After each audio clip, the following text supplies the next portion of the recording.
Hai, bagaimana kabar kalian? Semoga baik-baik saja dan sehat selalu. Kali ini akan membahas alur film berjudul The Perfect Date yang dirilis pada tahun 2019. The Perfect Date adalah sebuah film komedi romantis remaja Amerika yang disutradarai oleh Chris Nelson dan dalam naskah tulisan Steve Blum dan Randall Grant. Film ini dibintangi Noah Centineo, Laura Marano, Camila Mendes. Film ini mengisahkan seorang pemuda yang mencari jati dirinya kemudian membuka jasa sewa pacar online dan kemudian berkencan dengan beberapa wanita. Seperti apa kisahnya? Sebelum mulai alur cerita filmnya, jangan lupa untuk subscribe, like, dan nyalakan loncengnya ya. Langsung saja tanpa menunda-nunda ke alur cerita filmnya. Film dimulai saat pemuda bernama Brooks Rattigan yang mempunyai visi ingin mengubah dunia. Ia pun mengidolakan Steve Jobs, Jordan, dan Elon Musk. Mereka semua adalah pengubah dunia. Pelajaran yang bisa Brooks ambil adalah selalu memperbaiki diri dan ia pun selalu melakukannya setiap hari. Gurunya kemudian menghentikannya berbicara dan mengatakan, "Kenapa kau ingin mengubah dunia?" Brooks berkata, "Dunia ini butuh perubahan dan aku yakin kau setuju itu." Gurunya kemudian mengatakan, "Jika kau menginginkan itu, perbaiki dulu esaimu dan benar-benar mendalami dirimu sendiri." Berpindah saat Rattigan dan Moore berada di restoran yang ternyata selain sekolah, mereka juga bekerja di sebuah restoran. Rattigan membacakan esainya yang ternyata masih mentah. Kemudian datang Rich bersama temannya yang sedang asik mengobrol. Mereka membicarakan sepupunya yang akan dititipkan ke dia untuk bisa datang ke acara pesta di sekolah. Pamannya pun memberikan sejumlah uang, tetapi sebenarnya ia tidak menginginkan hal tersebut. Rattigan lantas mengatakan, "Aku mau mengantarkan sepupumu dengan syarat Rich meminjamkan mobilnya." Di malam hari, Rattigan mengabari Moop bahwa mobil Rich luar biasa, tetapi Moop menanggapinya dengan sepele, itu hanya sebuah mobil. Sesampainya di sana, Rattigan berkenalan dengan pamannya Rich bernama Lieberman. Ia pun masuk ke dalam rumah dan berkenalan dengan istrinya bernama Lillian Lieberman. Lalu Celia turun dari tangga dan siap untuk hadir ke acara pesta dan saat di sekolah. Celia kemudian mengatakan Rich ingin lari dari tugas ini kan, tapi Rattigan mengatakan dia ingin pergi bersamamu tetapi akan lebih senang jika kita bersama. Mereka lalu pergi menggunakan mobil untuk hadir di acara pesta. Sesampainya di pesta, terlihat banyak sekali teman Celia. Rattigan lantas mengajak Celia untuk berdansa dengannya, namun saat mereka berdansa, Rattigan kehilangan fokus karena melihat wanita cantik berbaju kuning hingga membuat kaki Celia terkilir. Lalu pada saat Celia akan diobati, wanita berbaju kuning tersebut kemudian datang dan mengajak Rattigan untuk datang ke pestanya.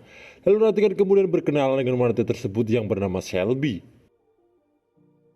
Kemudian saat dalam perjalanan pulang di dalam mobil, Celia berterima kasih karena telah dibantu saat kakinya terkilir. Lalu pada saat Celia akan masuk rumah, Rattigan bertanya apakah kakinya benar-benar terkilir atau hanya untuk menghindari pesta undangan Shelby. Celia menjawab dengan tegas, ini terkilir serius dan bukan main-main. Lalu ia pun masuk dan Rattigan mendapatkan bayaran dari ayahnya Celia. Selanjutnya, Rich mengecek kondisi mobil yang telah dipakai. Rattigan kemudian bertanya, "Sekolah kita sama, orang tuamu juga tak kaya, bagaimana kau bisa membayar ini?" Ia pun menjelaskan, "Semua tergantung pada usaha diri kita sendiri." Lalu adegan diperlihatkan saat Moop sebagai seorang programmer handal sedang mengoperasikan komputernya yang sedang membuat aplikasi untuk Rattigan. Ia membuat sebuah aplikasi jasa sewa pacar. Moop pun menjelaskan, jika ia menghasilkan uang, maka icon tersebut akan mendekati tujuan yang diinginkan. Di pagi hari, ayah Rattigan sudah menyiapkan sarapan untuknya. Ayahnya menerima surat bahwa Rattigan diterima masuk Yukon, tetapi Rattigan menolaknya karena ia ingin kuliah di Universitas Yale.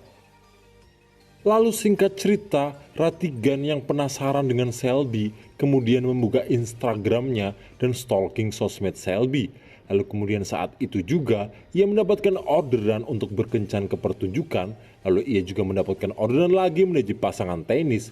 Lalu mendapat order lagi latihan kencan dan banyak lagi orderan yang masuk seperti kontes kostum, menari dan lain-lain. Ia pun kebajiran orderan.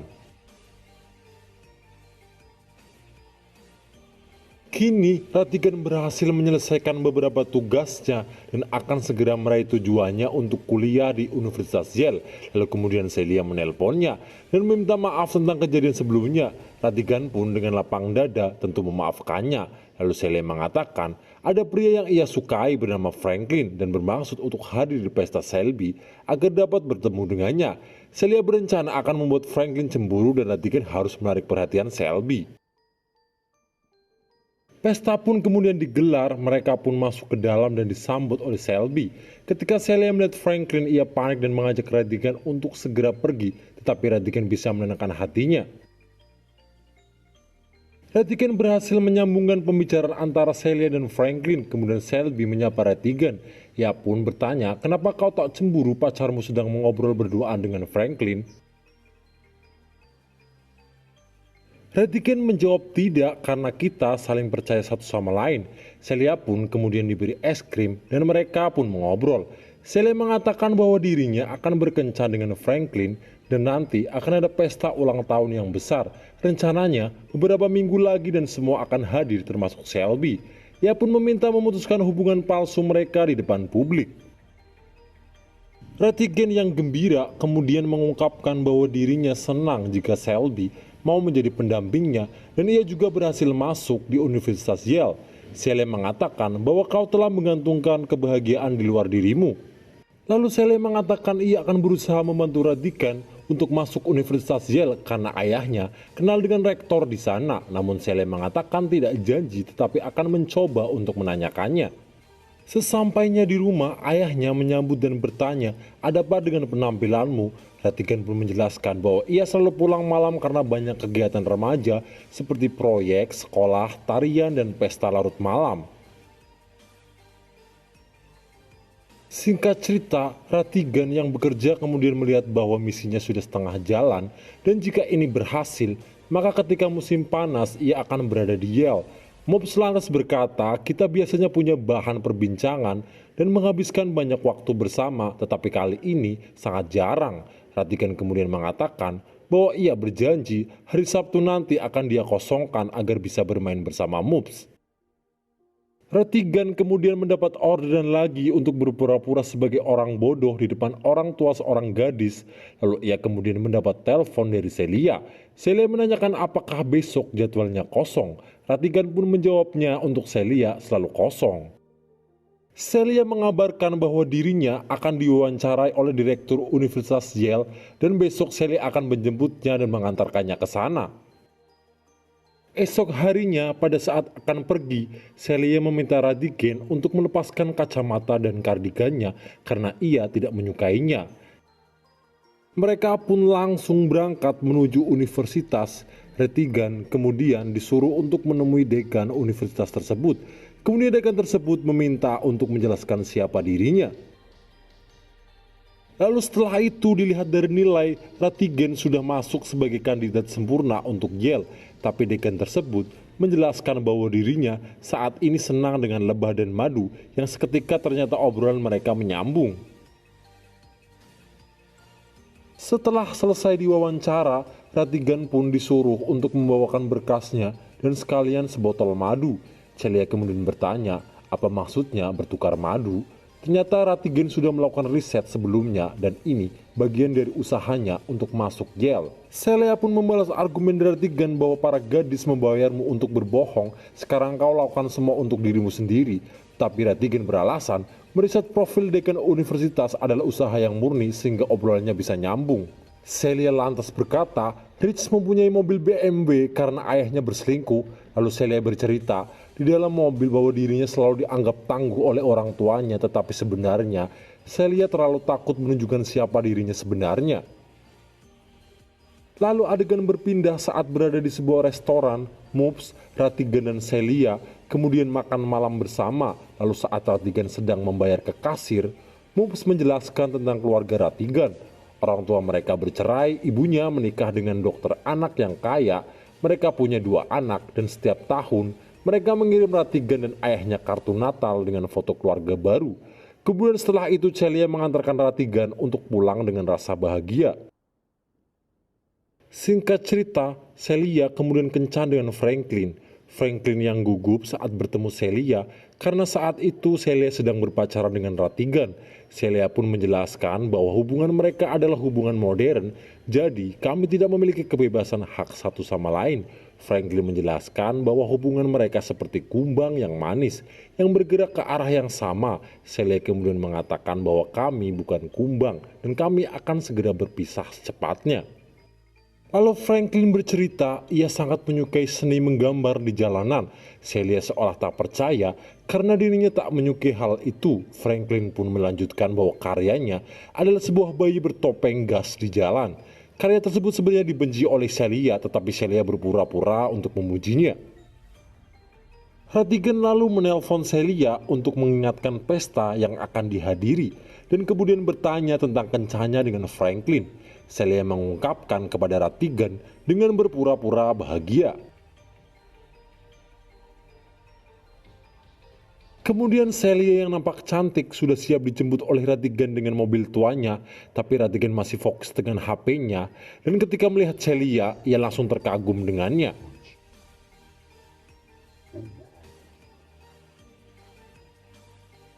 Lalu saat berada di pesta, Franklin yang mengobrol tampak kaku pembicaraannya, Ratigan pun datang dan melancarkan aksinya. Ia pun berhasil menarik perhatian banyak orang, kemudian dia memutuskan hubungan palsunya dengan Celia yang disaksikan banyak orang. Franklin lalu mengejar Celia yang pergi sementara Selby mendatangi Ratigan dan mengajaknya berciuman dan berdansa.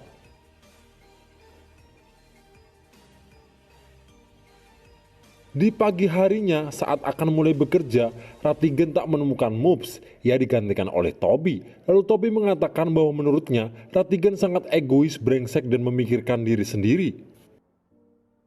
Ratigan kemudian mendapatkan orderan kencan bersama nenek-nenek.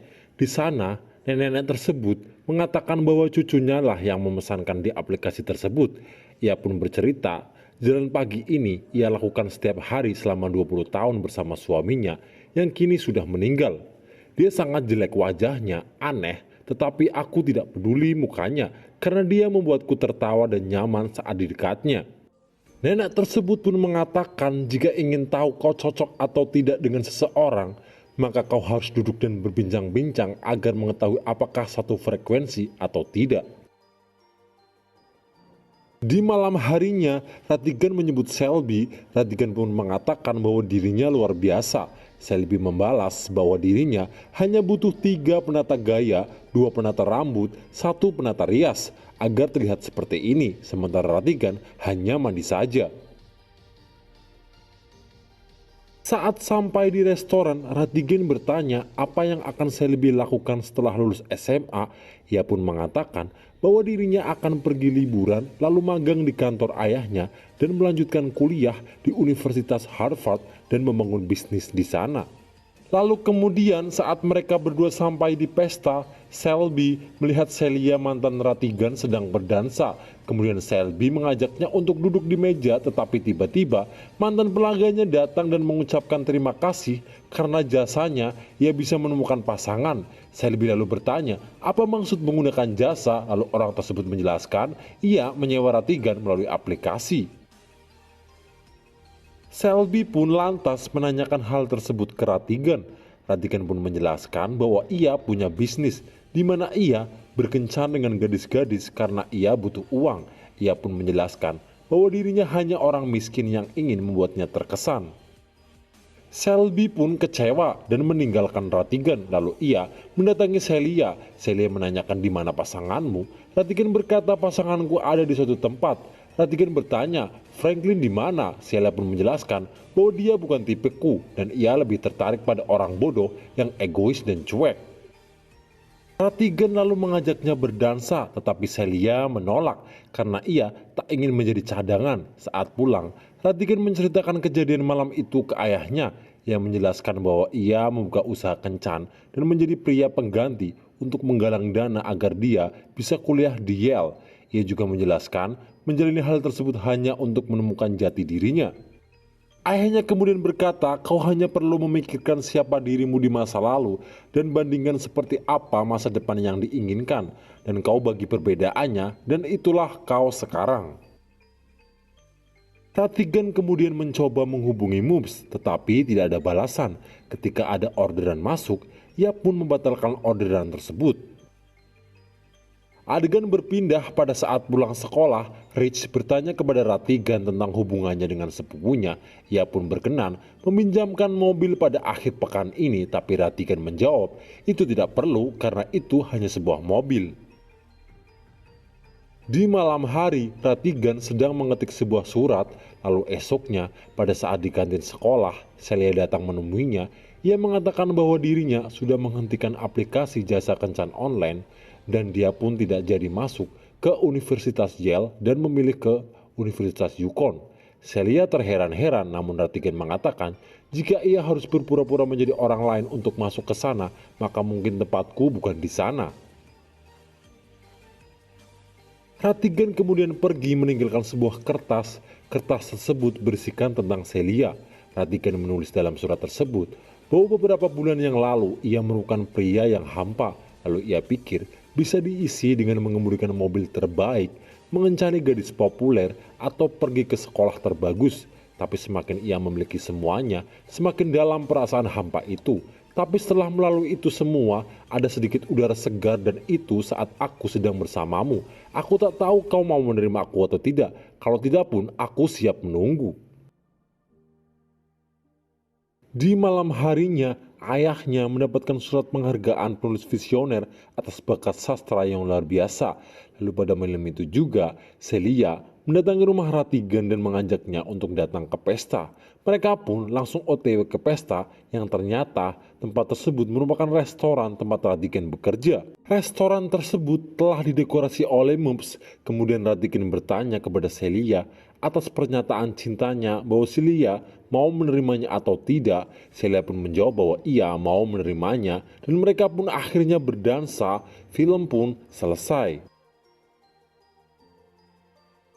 Dan itulah tadi film The Perfect Date. Bagi untuk kalian yang suka dengan videonya, jangan lupa untuk klik tombol subscribe. Thank you.